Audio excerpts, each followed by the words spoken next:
Assalamualaikum warahmatullahi wabarakatuh. Perkenalkan nama saya Tri Regina Faugia dari kelas Akuntan Syariah semester 5B. Di sini saya akan mempresentasikan hasil kerja saya yang berjudul Analisis dan Matriks SWOT pada PT Telkom. Pada slide ini terdapat pengertian daripada analisis SWOT dan juga matriks SWOT tersebut. Analisis SWOT yaitu adalah suatu metode perencanaan strategi suatu perusahaan untuk mengevaluasi perusahaan tersebut dalam mencapai tujuannya dengan beberapa faktor. Faktor seperti apa? Di sini disebutkan bahwa seperti kekuatan, kelemahan, peluang, ancaman, dan juga berjangka waktu pendek maupun jangka panjang. Selanjutnya di sini ada matriks SWOT, yaitu adalah formula ataupun alat yang digunakan untuk menyusun faktor strategis perusahaan. Dari matriks SWOT ini bisa membaca bagaimana strategi perusahaan tersebut yang pantas ataupun cocok bagi internal maupun eksternal perusahaan tersebut.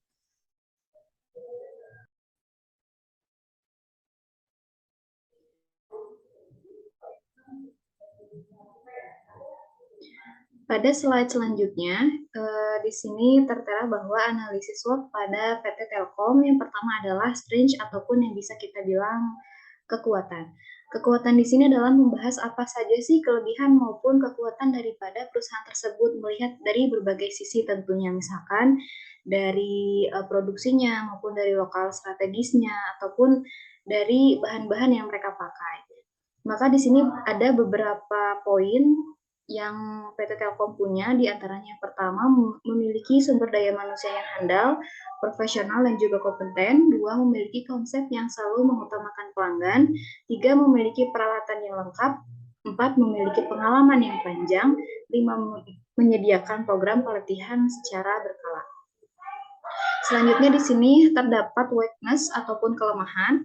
Setiap perusahaan tentu tidak hanya memiliki kelebihannya saja ataupun kekuatannya, pasti mempunyai kelemahan. Nah, bagaimana sih caranya supaya kita tahu bahwa kelemahan apa yang dimiliki perusahaan kita, yaitu dengan cara branding ataupun membandingkan perusahaan kita dengan perusahaan yang lainnya. Apa sih yang masih kurang, yang masih kita butuhkan, yang harus kita perbaiki lagi. Di sini yang pertama ada lambat dalam pelayanan klaim barang, yang kedua kurangnya iklan publikasi ataupun promosi, selanjutnya beberapa kegiatan kantor dilakukan secara manual, yang keempat pelatihan karyawan yang sudah dijadwalkan tidak berjalan dengan baik, dan yang terakhir kurang promosi karir karyawan.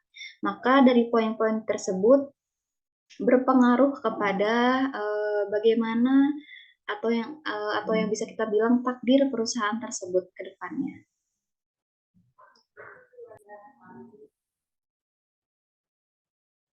Di slide selanjutnya, opportunities ataupun peluang. Biasanya peluang ini dibentuk pada pertama kali perusahaan tersebut dibuat, dan juga peluang ini tuh menentukan apakah perusahaan kita bisa diterima bagi kalangan masyarakat ataukah tidak. Di sini ada beberapa poin yang dimiliki oleh PT Telkom. Yang pertama, perubahan gaya hidup dan perkembangan teknologi. Dua, konsumen bisnis yang membutuhkan layanan secara cepat, akurat dalam jangka waktu yang pasti. Tiga, tingginya kegiatan bisnis terutama di bidang e-commerce. Empat, adanya dukungan pemerintah. Dan lima, pembebasan pajak untuk e-commerce. Dan selanjutnya ada threats ataupun ancaman. Ancaman di sini pun juga berpengaruh sekali kepada perusahaan tersebut. Apakah perusahaan tersebut bisa bertahan dengan beberapa ancaman maupun pesaing yang mereka punya. Di sini beberapa poin yang tertera pada PT Telkom. Yang pertama, perusahaan baru berlomba dalam kenyamanan pengiriman. Yang kedua, munculnya pesaing baru. Yang ketiga, persaingan dalam tingkat pelayanan dan digital marketing. Empat, pembatasan pengiriman barang di masa pandemi COVID-19. Dan yang terakhir, berpindahnya pelanggan ke e-commerce lain.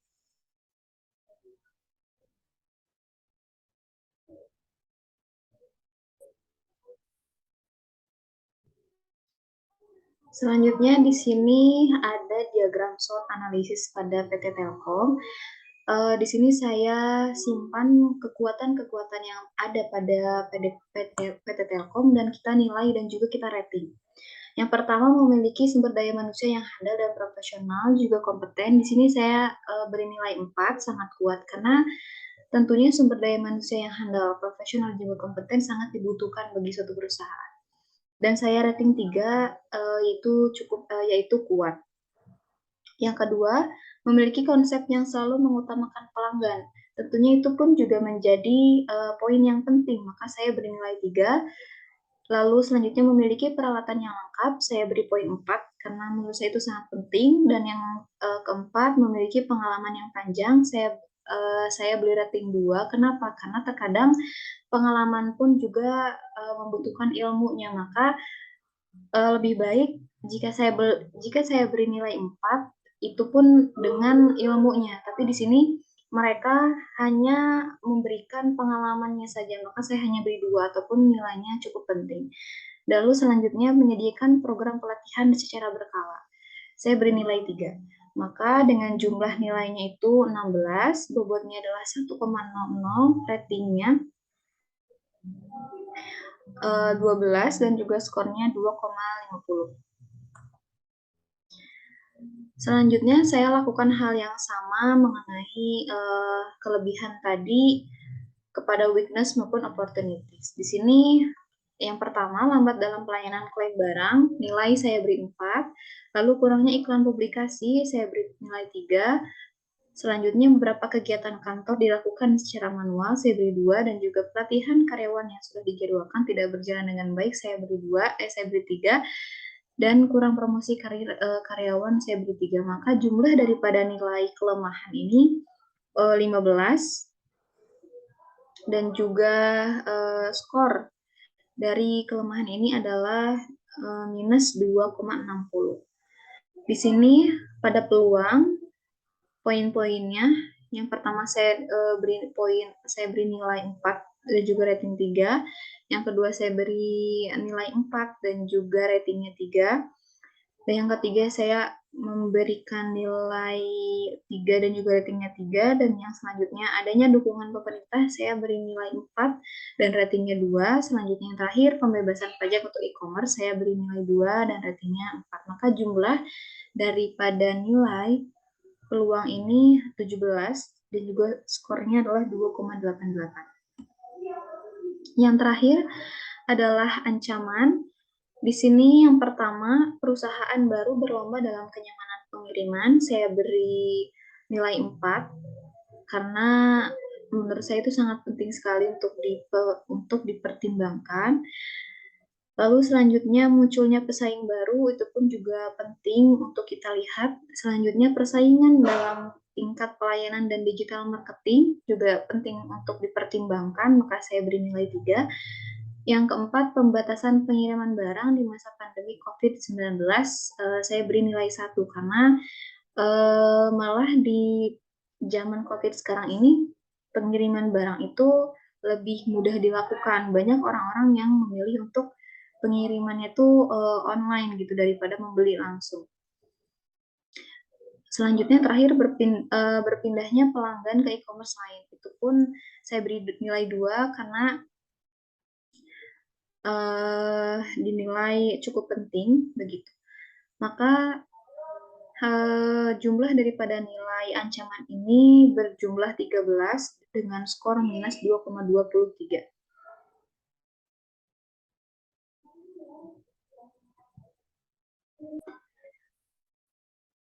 Maka selanjutnya di sini adalah matriks SWOT dari strength, weakness, opportunities maupun threat yang telah kita buat tadi di PT Telkom. Di sini sudah saya simpan kekuatan di sebelah kelemahannya dan juga peluang di atas ancamannya. Maka strategi SO ini maupun strategi strength dan opportunity yang pertama, rekrutmen berbasis teknologi, yaitu adalah korelasi antara memiliki sumber daya manusia yang handal, profesional, dan kompeten dengan yang satu, perubahan gaya hidup dan perkembangan teknologi. Kenapa di sini saya sebutkan rekrutmen berbasis teknologi, karena di sini kan sumber daya manusianya sudah banyak dan juga profesional ditambah handal. Nah, peluangnya juga perubahan gaya hidup yang berkembang dengan teknologi, maka tidak ada salahnya untuk strategi selanjutnya adalah merekrut berbasis teknologi, yaitu adalah orang-orang yang memang bisa handal maupun pandai dalam memakai suatu teknologi yang memang bisa beradaptasi dengan masa-masa sekarang. Selanjutnya strategi SO selanjutnya yaitu penyedia yang kedua, korelasi antara S3 yaitu memiliki peralatan yang lengkap dengan O2. Konsumen bisnis yang membutuhkan layanan secara cepat, akurat, dalam jangka waktu yang pasti. Strateginya yaitu penyediaan kendaraan untuk pelayanan konsumen. Dikarenakan juga kita memiliki peralatan yang lengkap dan ditambah juga konsumen yang membutuhkan layanan yang cepat, maka tidak ada salahnya kita memiliki strategi untuk penyediaan kendaraan pelayanan konsumen.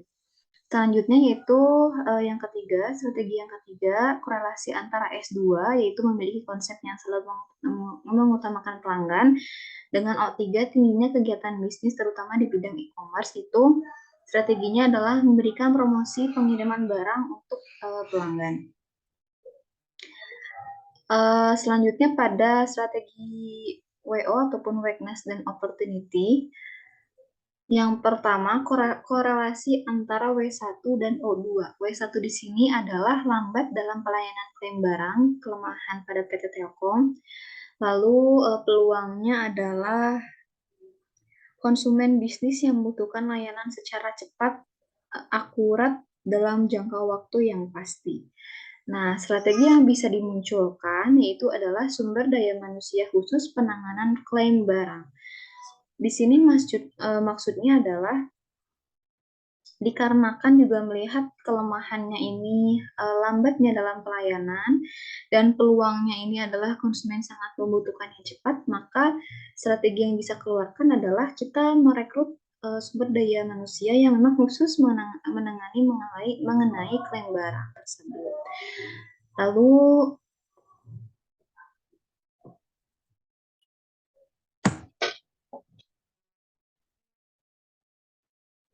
selanjutnya adalah strategi WO yang kedua, korelasi antara WO2 dengan O3. WO2 di sini adalah kurangnya iklan atau kurangnya iklan publikasi ataupun promosi. Sedangkan O3-nya itu tingginya kegiatan bisnis terutama di bidang e-commerce. Maka strategi apa yang bisa kita keluarkan yaitu merencanakan promosi yang menarik baik secara offline ataupun online. Selanjutnya yaitu adalah strategi WO yang ketiga, korelasi antara W3. Beberapa kegiatan kantor dilakukan secara manual dengan O1, perubahan gaya hidup dan perkembangan teknologi. Maka strategi yang bisa dikeluarkan adalah komputerisasi kegiatan kantor. Selanjutnya adalah strategi ST ataupun strategi strange dan juga threat ataupun ancaman. Yang pertama adalah korelasi S2 dengan T1. S2 di sini adalah memiliki konsep yang selalu mengutamakan pelanggan dan T1 di sini perusahaan baru berlomba dalam kenyamanan pengiriman. Maka strategi yang bisa kita keluarkan adalah memiliki konsep yang telah mengutamakan pelanggan. Dikarenakan ancaman yang ada ini adalah perusahaan-perusahaan pasti berlomba dalam kenyamanan perusahaan dan kekuatan yang kita punya adalah selalu mengutamakan pelanggan, maka strategi yang kita keluarkan ya kita memiliki ataupun mengupgrade konsep-konsep yang mengutamakan pelanggan tersebut. Maka yang kedua, strategi ST tersebut korelasi antara S5 dengan T3. S5 di sini adalah menyediakan program pelatihan secara berkala dengan T3 yaitu persaingan dalam tingkat pelayanan dan digital marketing. Maka strategi yang bisa dikeluarkan adalah pelatihan pelayanan digital marketing secara berkala dan diawasi. Yang terakhir adalah strategi WT ataupun strategi weakness dan threat. Yang pertama, korelasi antara W2 dan T4. W2 di sini adalah kurangnya iklan publikasi atau promosi dengan T4, yaitu pembatasan pengiriman barang di masa pandemi COVID-19. Maka strategi yang bisa dikeluarkan yaitu memberikan promosi biaya pengiriman khusus program COVID-19.